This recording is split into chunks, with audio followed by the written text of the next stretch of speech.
علیرضا چه فاکتوری اهمیت داره برای کاهش وزن؟ ببین، برای کاهش وزن تنها فاکتوری که اهمیت داره رعایت تعادل کالریه. حالا تعادل کالری یعنی چی؟ تعادل کالری یعنی که اون میزان کالری BMR به اضافه کالری فعالیت شما، میزان کالری که در روز مصرف میکنید تعادلش نسبت به میزان کالری که از غذا دریافت میکنید به چه صورت بشه. حالا ما تعادل مثبت داریم، تعادل منفی داریم و یک تعادل داریم که برای ثابت نگه داشتن وزنه. تعادل منفی به چه معناست؟ یعنی که اون میزان کالری که در روز ما خرج میکنیم، خرجی کالری ما برای حالا فعالیت‌های روزانه، BMRمون، سوخت و ساز بدنمون بیشتر از اون کالری باشه که ما در روز دریافت میکنیم از غذا، که نتیجهش چی میشه؟ نتیجهش میشه کاهش وزن. و برعکسش، اگر میزان کالری که دریافت میکنیم بیشتر از اون میزانی باشه که نیاز داریم، تبدیل میشه به اضافه وزن و اون میشه تعادل مثبت کالری.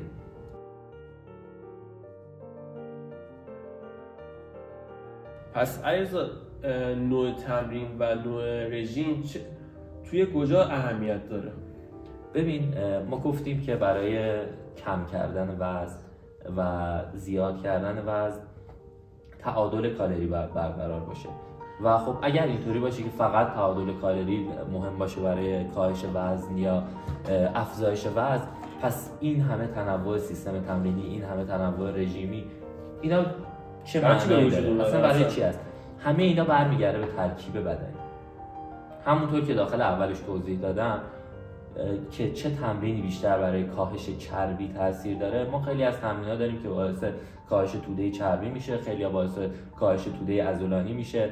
رژیم‌های غذایی که مصرف میکنیم بعضیا برای افزایش توده عضلانی ان، بعضیا به هدف افزایش توده چربی ان و هر کدومشون با هدف خاص خودشون این رژیم‌ها و این سیستم‌های تمرینی پیش میرن و چیزی که باید ما باهاش سر و کار داریم و بدونیم که چه اهمیتی و کجا اهمیت پیدا میکنن این سیستما، ترکیب بدنیه. اینی که ما میخوایم کاهش وزن داشته باشیم، قرار این کاهش وزنی که داشته باشیم از توده چی باشه؟ توده چربی یا توده عضلانی. وقتی که ما تصمیم بگیریم که این کاهش وزنمون قراره از چی باشه، میتونیم متناسب با اون نوع رژیممون رو انتخاب کنیم و متناسب با اون نوع تمرینمون رو انتخاب کنیم. و وقتی بخوایم که افزایش وزن داشته باشیم، میخوایم افزایش وزنمون از چه توده‌ای باشه؟ برمیگره باز به ترکیب بدن. توده عضلانی ما قراره وزنش زیاد بشه، توده چربی ما قراره وزنش زیاد بشه. شاید بپرسید که چرا، چه نیازی توده چربی ما افزایش زیاد بشه، وزنش زیاد بشه؟ توده چربی برای خیلی از ورزش‌ها فاکتور مهمه. برای کسایی که مثلا شناهای طولانی مدت میکنن، اون توده چربی لازمه بدنشونه. حالا بخوایم یه پرانتز باز کنیم، برای اینکه هر چقدر وزن عضله بره بالا، چگالی بدن بیشتر میشه و اون شناوری میاد پایین. حتی برای ماراتون کارا، مثلا این مقاله تو خونده بودی که گفته مثلا یه ماراتون کار حرفه‌ای 15 کیلو عضله داره. چرا که هر چقدر توده عضلانی وزنش بیشتر بشه، به تبع اون میزان انرژی دریافتی و میزان انرژی مصرفی بیشتر میشه و از اون طرف اسید لاکتیکی که تولید میکنه بالا میره. و خب با توجه به هدفی که هر کس داره، با توجه به هدفی که هر بدنی داره، ما باید رژیم غذایی و نوع تمرین متناسب با خودش رو بهش بدیم. و اینکه ما صرفا بشینیم توی گوگل، توی ویدیوهای اینستاگرام اسکرول کنیم و ببینیم حالا مثلا طرف میگه برای کاهش وزن، برای کاهش چربی فلان رژیم بهترینه، برای نمیدونم کاهش وزن فلان تمرین قطعا بهترین جواب میده. نه، ما هرگز چنین چیزی نداریم. برای این که بدونیم چی برای ما خوبه، چی برای ما مناسبه، اول باید بدونیم ترکیب بدنمون رو بشناسیم، هدفمون رو بشناسیم و آگاهی داشته باشیم از رژیم ها و سیستم های تمرینی مختلف و با توجه به اون هدفی که داریم بهترین رو انتخاب کنیم. اینکه صرفا یه چیزی رو ما ببینیم و تحت تاثیر قرار بگیریم که خب داخل مثلا فلان پیج گفت که این رژیم خیلی خوبه، مثلا این سیستم تمرینی بهترین چربی سوزی رو داره، شاید هم بهترین چربی سوزی رو داشته باشه، شاید هم مثلا بر طبق مقالات علمی ثابت شده باشه که بهترین چربی سوزی رو داره، ولی باید به این هم توجه کنیم که آیا ما بهش نیاز داریم. باید بدونیم که ترکیب بدنی ما به چی نیاز داره و اینجاست که معنای کار ما ساخته میشه که ما این چنل رو زدیم، این اطلاعات رو داریم در اختیار مردم قرار میدیم که مقایسه کنن تا بدونن، بشناسن و آگاهی پیدا کنن از رژیم های مختلف، سیستم های تمرینی مختلف، اینکه هدفشون چیه، اینکه مکانیزم عمل کردیشون چیه، اینا رو با هم مقایسه کنن، ازشون آگاهی و علم داشته باشن و وقتی که مراجعه میکنن به باشگاه بدنسازی بدونن که با چی طرفن. خب اینطوری نباشه که آقا مثلا میرم پیش فلان مربی میگن که آقا من خوندم اینتروال برای مثلا کاهش وزن با استقامتی تغییری نداره، مثلا تفاوتی نداره، برای من اینتروال بدید.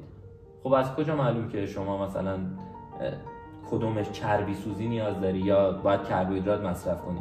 خب پس بنابراین چیزی که اینجا بولد میشه، چیزی که اینجا باید بهش توجه کرد اینه که هر کس بنا به بدن خودش، بنا به ویژگی هایی که داره، بنا به هدفی که داره، از همه مهمتر هدفی که داره، نیازمند رژیم خودشه، رژیم مخصوص به خودشه، رژیم سیستم تمرینی مخصوص به خودشه. شاید اصلا یک روز بدنسازی نیاز داشته باشه، یک روز اینتروال نیاز داشته باشه، یک روز استقامتی نیاز داشته باشه، شاید ترکیبی از انواع اقسام رژیم‌ها رو بخواد تا یک رژیم انحصاری داشته باشه. شاید یاد باشه ما تو ویدیو اول هم گفتیم، تو ویدیو اول نتیجه نهایی این شد که هر کس با تمرینات باید شخصی سازی بشه. اینجاست که اهمیت مربیای بدنسازی و اهمیت متخصصا و کارشناسای تربیت بدنی اهمیتشون اینجا مشخص میشه که چی که برای شما شخصی سازی کنن. حرف دیگه ای نمیمونه. خیلی مطالب خیلی مفیدی بود، چون اینا باید گفته بشه. آگاهی آگاهی آگاهی. هدف ما فقط همینه، برای اینکه شما بدونید، اینکه بدونید و بتونید بهتر تصمیم بگیرید، بتونید بشناسید و اگه بهتون مثلا یه حرفی رو زدن شما مثلا ندید نپذیرید. بدونید که حالا مثلا آقا داخل اینستاگرام با سوشال مدیا آره دیدم که این مبحث داشت میگفت، ولی شما اگر مطالعات مناسب داشته باشید و با این دید نگاه کنید که همه چیز نسبیه، هر چیزی با یک هدف خاص خودشه، موقع بهتر میتونید تصمیم بگیرید، بهتر میتونید قضاوت کنید و دچار میسجاج نمیشید. ویدیوهای قبلی رو نگاه کنید، چون تو هر ویدیو داریم یه مقاله بررسی میکنیم، گفته چیزی. تنها گفته اینه که کانال ما رو از اینجا به بعدم دنبال کنید. ما قراره خیلی بیشتر از این چیزایی که تا حالا گفتیم و براتون به اشتراک بذاریم. کلی سیستم‌های تمرینی دیگه، کلی رژیم‌های دیگه. قراره علم ورزشی جامعه رو یه مقداری تا جایی که بتونیم و در توانمون هست یه مقداری بالا ببریم تا آگاهی هم از انحرافات خیلی شدید جلوگیری کنیم که یه مسیر مستقیم و آگاه رو تقدیم شما کنیم. چون همین تو خود داخل باشگاه هستی داری میبینی، چون داریم ما آسیب میبینیم از اطلاعات نادرستی که داره به مردم خورونده میشه داخل فضای مجازی.